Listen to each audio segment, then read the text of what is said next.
Welcome to The Other Side, Mississippi Today's political podcast. The Other Side lets you hear directly from the most connected players and observers across the spectrum of politics in Mississippi. From breaking news to political strategy to interviews with candidates and elected officials, we'll bring you facts, perspectives, and context that helps you cut through the noise and understand all sides of the story. I'm here today with my colleague and friend. I'm Bobby Harrison, by the way. And I'm here with my colleague and friend, Taylor Vance. Taylor, how you doing? I'm good, Bobby. I'm glad to know that we're friends and not just colleagues. We'll get the producers to strike that part. And Taylor, we're fortunate today to have as our guest, a blast from the past for me at least, Brandon Jones. How you doing, sir? I'm good. In this day and age where everything in politics is talking about people's age, I don't know how to take a blast from the past, but no, it's good to be here. Good to see both of y'all. Well, Brandon is a former state house member from Jackson County on the Mississippi Gulf Coast. Now he's an attorney here in the Jackson area, but more importantly, for our standpoint, he is the political director for the Southern Poverty Law Center Action League, Action Fund. Justice League, yeah, SPLC Action Fund. That's right, yeah. That is a mouthful. I knew action was in there. Sorry about that. You're good. But, look, you are involved in politics. You are, I guess, maybe a recovering politician. So we're going to talk about a number of issues that your groups are involved with. But let's just start with what everybody's talking about. Joe Biden. I think you're going to go to the Democratic convention. What's your opinion of where President Biden stands right now in the re-election campaign? Yeah, as you and I have discussed offline, going to my first convention, I've done my level best to avoid big party gatherings for most of my life. But going to this one in my capacity as a political director for the Action Fund and representing our super PAC, New Southern Majority, trying to get people more interested in local races. But so I won't be a delegate or anything, but I will be there, and it could be more exciting than some of these have been recently. People are talking about the president and the president's fitness, and I guess I'm one of these people on the center left who doesn't think that's a bad thing. I think it's appropriate for us to vet candidates. I think if you care deeply, as I do, about defeating Donald Trump, and if you think Donald Trump poses a threat to democracy, and if you think that he would be much more damaging in his second term than he was in his first term, I think it's totally fair to say, well, are we putting our best foot forward? And I know there's a lot of hand-wringing around this. There are some in the political class who say, well, you don't say those things out loud. It risks eroding people's confidence in the process, eroding people's ultimate confidence in the candidate. I think we're already at that crisis point. I think people can't unsee what they saw during the debate. I think people can't unthink what they think about what they perceive in his fitness. And so you have that conversation. Now, I'll be honest, when the time comes, if Joe Biden is ultimately running for re-election, I won't have any problem supporting him. I think many people will. But the notion that 4 months out we can't have this conversation, I think is misguided. We just saw the UK have elections within 6 weeks. We just saw France have elections within 3 weeks. These were nationwide elections. The notion that the United States of America can't change a candidate 4 months before an election is just not, I think good. And that does not mean that I don't have tremendous respect for this president in terms of how he has executed the job the past 4 years. I think it was very important to beat Donald Trump. I think he was a good vice president. I think of him as one of the great debaters of the modern era. If you'll think back, what he did to stint the momentum of Sarah Palin in that vice presidential debate way back when was pretty significant in that campaign. And then after Romney cleaned Barack Obama's clock in Colorado, Biden debated Paul Ryan and really took him to task in a manner that I think was a big moment in that campaign as well. And then I thought he, dispatched himself pretty well last time around in the debate. So this is a person with a history not only of policy success, but political success. And as with all of us, if we're lucky enough to live long, at some point we lose our fastball. At some point, we might not be able to do some of the things we used to be able to do. And I hope when I get to that point, I'll listen to people who tell me might be time to do something different, might be time to think about this, to think outside of ourselves. And I think that's the conversation that's going on.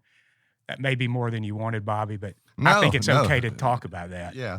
And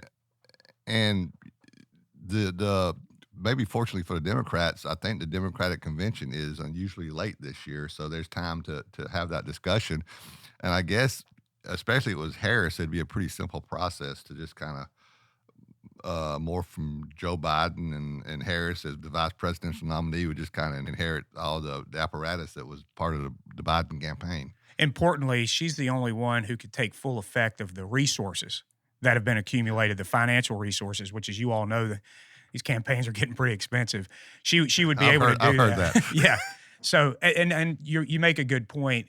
I think the earliest state's deadline for when they have to finalize their ballot is August 27, maybe August 24. That would be right around the time that the convention is wrapping up. So if there were a change, you would ostensibly be ahead of those deadlines to change it up on the ballot. If we could pivot just a little bit, you mentioned the PAC, the New Southern Majority PAC. I know we've talked about that before because y'all were involved in the governor's race here last year. But do you mind just explaining a little bit about what that is and what y'all are doing and sort of how it connects to sort of just the political climate going on right now? Yeah. We feel strongly that there's not enough focus and emphasis on local politics. And when we say local, we actually mean even more local than governor's races. We mean school board races, city council races, board of supervisor races. Because as much as we may get our hackles up about what's going on at the federal level, the truth of the matter is it's those people who live in our neighborhoods and who live in our counties that make a lot of decisions that impact people's daily lives. So we've been on this years-long quest, and I feel like I'm a bit of a local election evangelist to try to get people focused more locally as to who they're putting in office, to evaluating those positions. And at New Southern Majority, what we do is a little unique because we're a super PAC that, rather than focusing on the federal level, which is where you historically think of super PACs operating, we will come in and support, the sheriff's candidate for Shreveport over just over in Louisiana, which we did earlier this spring. We might be supporting a school board candidate in Florida, or as we're doing now, a school board candidate in Cobb County, Georgia. And we feel like that's a good use of resources.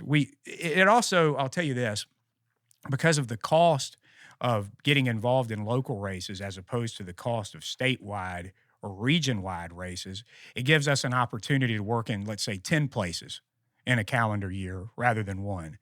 And so for me personally, I think it's exciting. You get a chance to connect with more communities. You get a chance to help people who are typically early into office. For us, trying to increase Black voting power in the South is a big deal. So we look for places where you might have a Black voting age majority, but that jurisdiction has never elected a Black person to lead them, whether it be at the city or county level. So it's kind of exciting to try to bring people along to use their political power in better ways.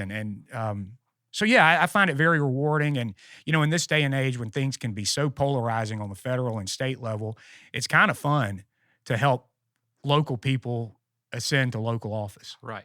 I know, I don't want to preempt any type of announcement or anything y'all are going to do, but do y'all have any plans for, getting involved in any election here in Mississippi, with the November election? Yeah, I think you'll be hearing from us shortly. The SPLC Action Fund, which is our C4, is going to be endorsing. They've already made the decision, and it's just a matter of time before it's announced. Supreme Court Justice Jim Kitchens, who's running for re-election in the Central District.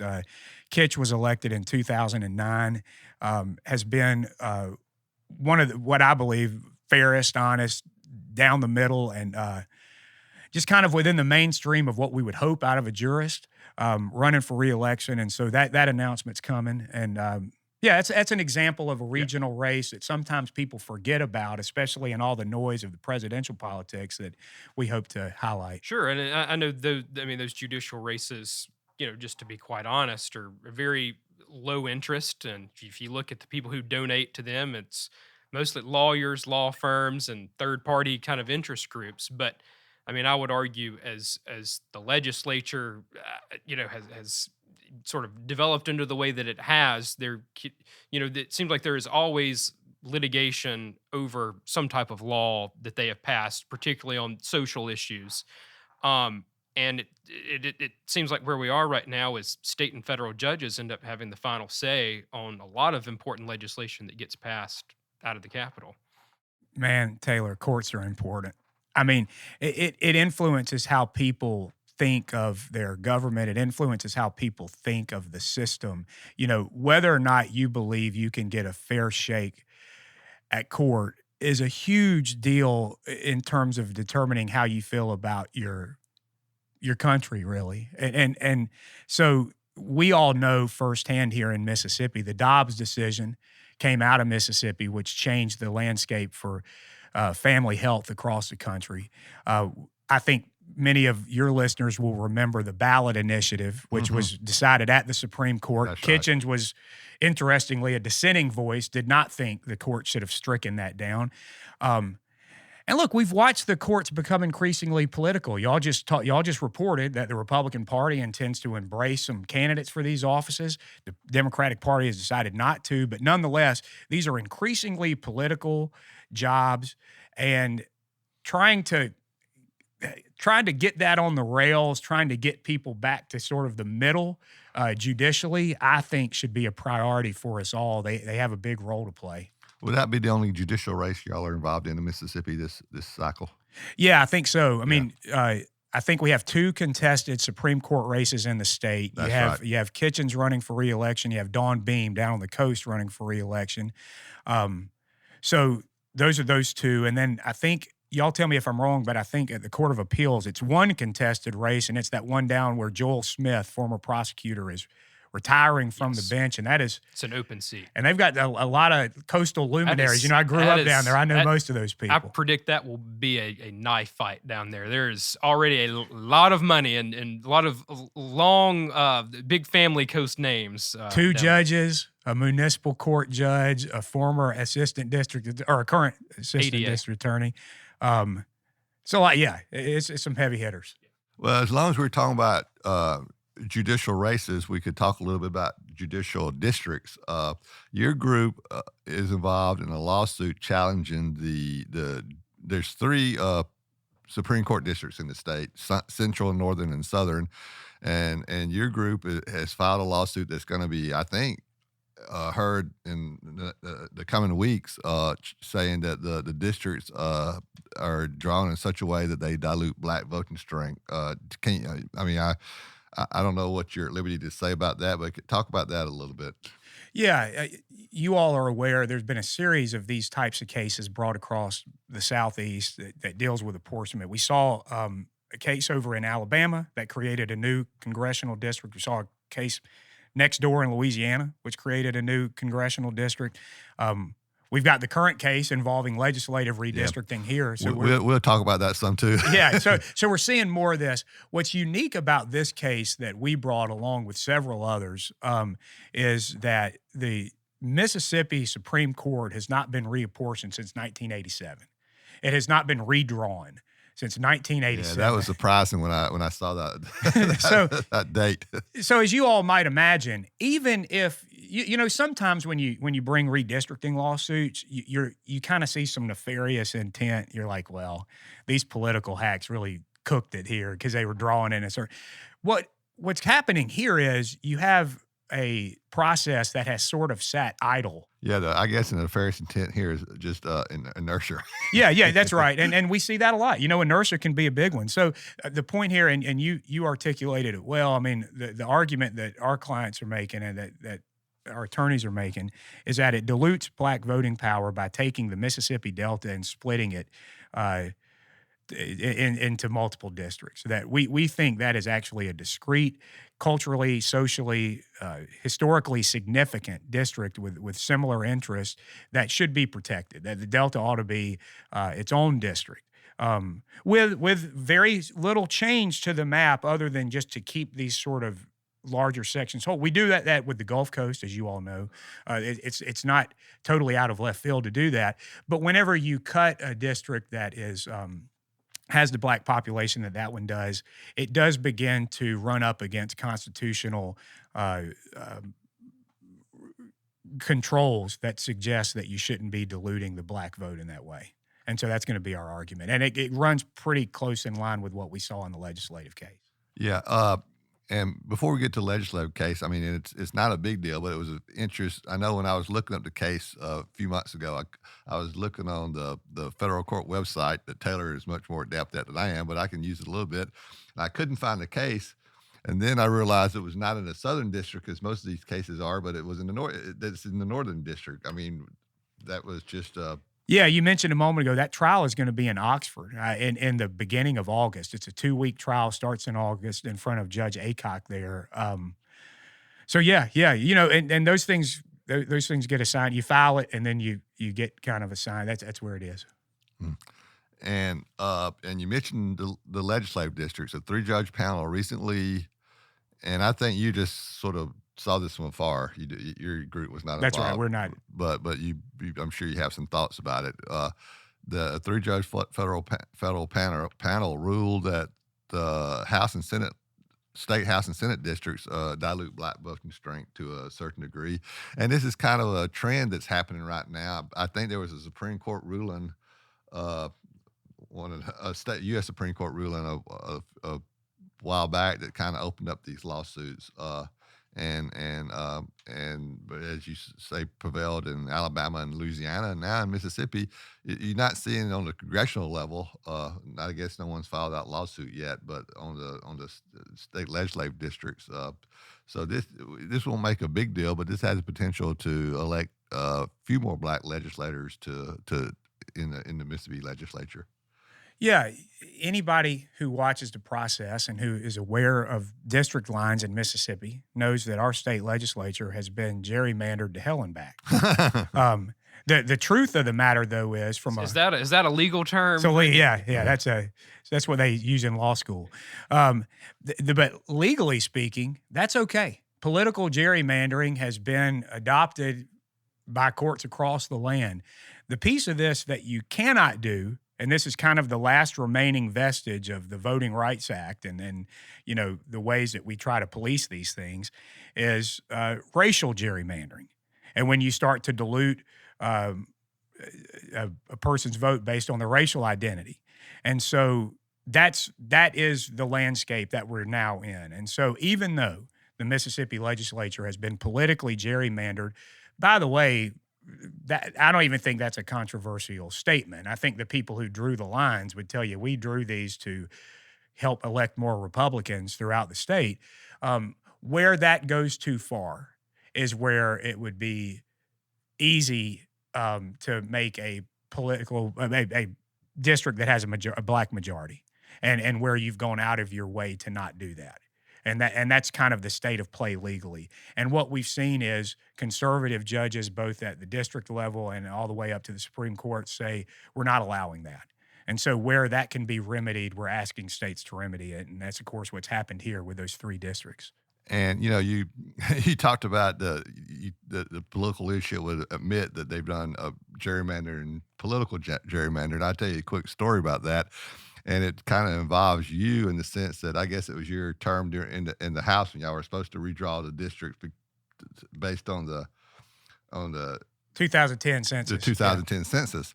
And for the first time in the history of the state, the then Lieutenant Governor Phil Bryant killed what y'all did, the Democrats did in the House, to redraw the districts because he said they were politically gerrymandered to help the Democrats. And I was talking to Philip Gunn, who became the speaker after those new districts were drawn, and he said that their research shown that the democratically drawn districts had Democrat Party drawn districts had passed that year, that the most that the Republicans could have won was 57 seats. And of course, that would have prevented them from getting the majority. I assumed the majority was coming for the Republicans, but it would have delayed that. So I thought that was an interesting admission. Well, look, that's possible. I don't know. Philip's math has always been a thing of mystery to me. So I don't know that I'm going to take him on his word on his math. But I'll tell you this. Well, that was a pretty big admission on his part. Let's take a look at the last statewide election in Mississippi and what those numbers were. and it was a 51% victory for Tate Reeves, skin of Right, his yeah. teeth victory, and a 49% for Brandon Presley. Now, your state legislature is often not going to perfectly reflect where you are as a state politically, but now Republicans have a super majority in a state that has the highest black voting age population in the entire country, nearing 40%. And so what I would say to Philip is if his numbers were true, that would be much closer to the political reality of Mississippi than what we have now. But you're right, Bobby. I remember painfully not being able to be a part of the redistricting process. I mean, that was, they say you want to be alive during interesting times. I could have used that being a little less interesting. It would have been nice if we could have just redistricted as normal. But, look, that process has become political warfare. And I don't want to be Pollyanna about it. That is part of where we are. But in Mississippi's case, they've gone too far with respect to the racial question, which is a statement that I don't think will surprise anybody. But these are opportunities to get that right. And look, I should say this. I'm hopeful that the speaker and lieutenant governor digest this ruling and are willing to do something reasonable to correspond to what the courts have said. And I don't think that's out of the realm of possibility. Well, it's kind of in the governor's court right now. In terms of appealing or not? Well, calling a special session? Because as I understood the ruling, the three-judge panel said this needs to be done this year. Yes, they would like for it to be done or to get completed before the 2025 session convenes in January. But I believe the State Board of Election commissioners just filed a brief either yesterday or the day before saying they don't know if that would be possible. It would be too quick of a turnaround. And so I think we just have to see. But yes, you are right, Bobby, that the governor, the quickest, cleanest way to sort of get a lot of this resolved is if the governor would use his discretionary power to call a special session. That's a good point. Y'all are right again with where we are procedurally. I'm always suspicious whenever politicians or political bodies say, well, we just simply don't have enough time to do this. I get tired of those arguments. Yeah. They're hardly ever true. And it's usually just a way to delay the process. In this case, they had better be careful because those arguments have fallen on deaf ears in front of federal courts across the country. Alabama tried to not take action. They delayed and delayed. And we've seen what happens when you delay and delay. And one thing you want to be careful about. Did the court draw the district in Alabama? No, but they said we're about to. And so that's what happens. Because what the federal court will say is, well, if y'all seem to be having a hard time with timing, we can remedy that for you. Here's your new districts. And so I would caution against trying to delay something like this. And, this happened a few years ago where the courts ruled that there was one district in the Senate, the state Senate, that needed to be redrawn because it diluted black voter strength, which I think Joseph Thomas won that district, but it was done relatively quickly. You all have seen this legislature pass major, decades impactful tax policy in an hour and a half. The idea that they can't do so, they can move like stormtroopers whenever they want to, but all of a sudden they can't get the bat off their shoulder when it's something they don't want to do. Let's just be honest about that. I mean, you can do pretty much whatever you want to do in the time allotted. Switching gears a little bit, one more. We could talk to you about a bunch of things, but maybe even we talk about baseball later on. But my White Sox are really making this a challenging summer. Bless your heart, but you're a Broncos fan. I know that from social media. That's been challenging too in recent years. But it's character building. Sports. Everybody should have sports teams, and they're all kind of character building eventually. But another case that your group is involved in that's in the federal courts, and it's a big case, is dealing with felony suffrage in Mississippi. A three-judge panel surprisingly ruled that back a while ago that our sort of ancient and unusual laws regarding felony suffrage were unconstitutional, and now the full Fifth Circuit that's the case, but is before the full Fifth Circuit. So, what can you tell us about that? Well, this is a little bit of Mississippi history that I hope everybody appreciates. Our 1890 Constitution was written to suppress black voting strength in the state. This was a post-Civil War, post-Reconstruction effort to dilute black voting power because, as you all may remember, there was a period in Mississippi's history when black voters had the vote where we were electing black politicians at a statewide and regional level in numbers that were not seen throughout the country. Yeah, well, the majority population in Mississippi was black. That's right. That time. So in 2024, the state of Mississippi is still operating under a constitution that was written with Jim Crow restrictions in mind. And it's not that that was an ancillary thing. It's not that it was trying to accomplish other things and this was sort of along with it.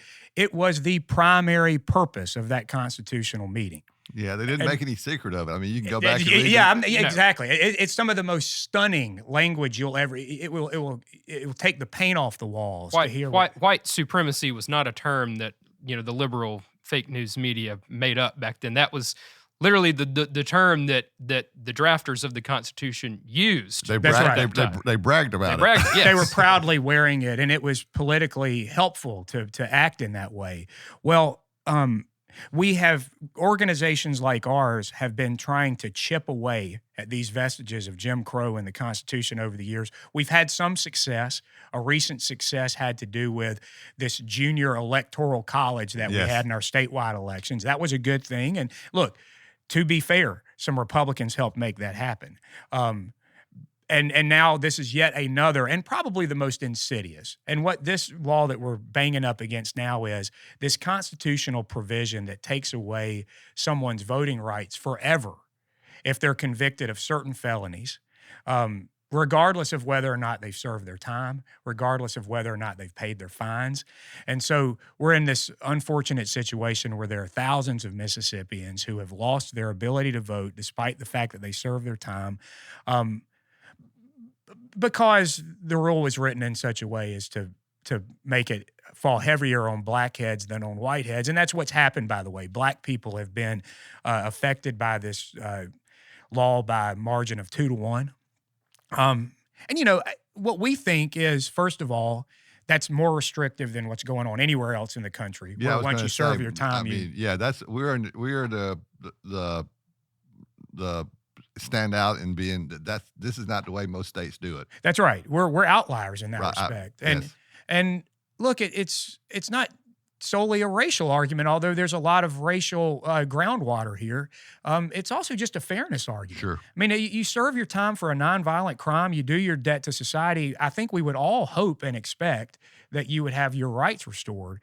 And so there are a lot of white folks that are dealing with this, and in fact, some of our named clients are white folks. They're an unbelievable number of black folks who have been impacted by this, and it's high time that this Jim Crow stuff gets wiped out of the Constitution. But what was so unusual about the most recent case, which the Southern Poverty Law Center was involved in, is that in the past this has been argued on racial grounds, that it was racially discriminatory based on the 1890 Constitution, which you so correctly described. But this lawsuit takes a different tack. You're right.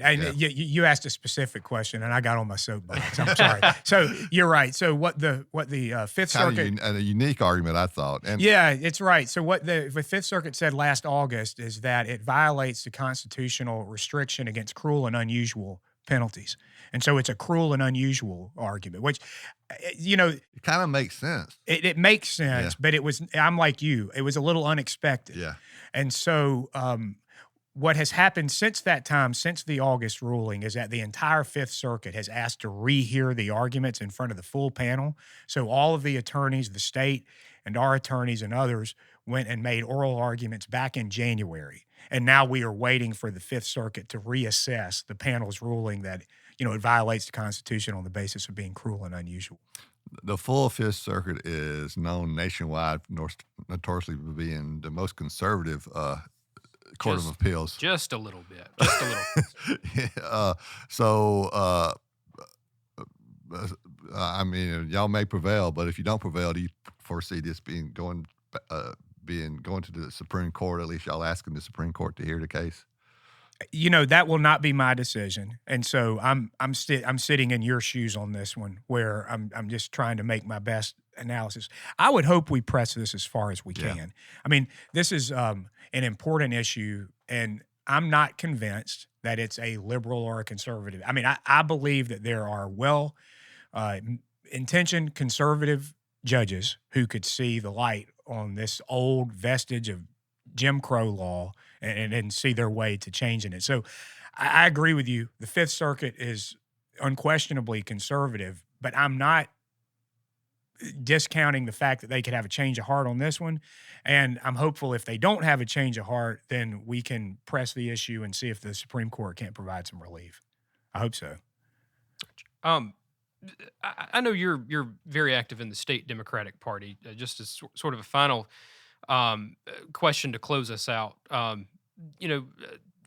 State Representative Sheck Taylor from Starkville has just been elected to a full term as chairman of the state party. He said multiple times that the party's in a rebuilding phase. Do you? And this is not necessarily a question just about his chairmanship, but do you just feel confident overall or good overall about the direction that the state party is headed in right now? Yeah. So look, I ran for the legislature as a Democrat, and there are times when we will endorse candidates and be open about that. I want to clarify. I'm not a member of a party. I'm not a delegate to a party. I'm somebody who wants to see progressives win, and sometimes that means I'm feeling good about what's happening at a party level. Sometimes it doesn't. But I think it's important for people to realize, and I appreciate y'all paying attention at Mississippi Today to some of the machinations that take place in the party, because it is interesting. It is of note, and these things do end up mattering. But every party that's not in power is rebuilding, and so right now the state Republican Party of New York is in rebuilding. And if you talk to people there, they would say, we've been in a constant state of rebuilding for 50 years. If you talk to, Republicans in Nevada and New Mexico, they would say, well, we're trying to rebuild this thing because we've had some bad outcomes. So I want to flag that there is a sense in which any party that's not in power is going to be in a state of flux because they want to be in power, and political parties exist to get their people elected. And when they're not having success at that, there's just going to be naturally some of that. That perspective causes me to be a little less reactionary to all this stuff because it's just hard. And let's face it, the people who are attracted to this level of party politics, they're the ones who are thinking about this stuff all the time. And they can sometimes be a little bit isolated from what regular voters are thinking about, and it can cause them to be a little bit tribish and clannish and a little bit kind of to the extreme. We're seeing a little bit of that in the Joe Biden conversation where, folks are getting slapped around if they just have the temerity to ask a question about something. Party people can be that way. And that's one of the reasons why I said at the beginning, I've spent a good bit of my life trying to avoid major party gatherings because they can get a little nutty. Having said all of that, I have tremendous respect for Sheck Taylor. He has impressed me since he entered the scene. I find him to be somebody who cares deeply about getting it right. I haven't seen any suggestion that he's, getting anything out of this. In fact, it's probably been a real pain in the neck to take on this responsibility and then to have to fend off a re-election campaign. So I just have tremendous respect for people who step into these roles and try to do it with a little bit of common sense and a little bit of, care. And I think he's one of those people. And the fact that he's done it in a manner where he's still he's able to laugh at himself. He's able to laugh at the process. He doesn't take himself too seriously. I think he sort of gets the assignment.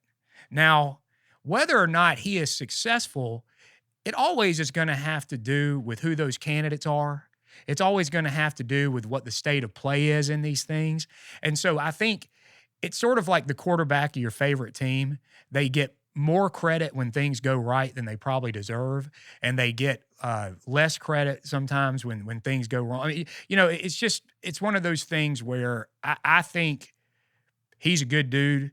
He's got a good head on his shoulders. I think he's in it for the right reasons, and I wish him the best of luck. But his success is ultimately going to be predicated on a host of things that are outside of his control. So we'll just have to see. You going to see the White Sox when you're in Chicago? I am. I'm actually, this will be of great interest to your listeners. I'm going to be there on my birthday. And so I've convinced David Blunt to stay over with me. We're going to go see the Detroit Tigers and Chicago White Sox. And he's going to sit in my misery with me for about 3 hours. The Democratic Convention is in Chicago, in case people are. Yeah. Brandon Jones, appreciate your time and appreciate your insight. This was great. Good to see you, and thanks for having me. Thank you, Brandon.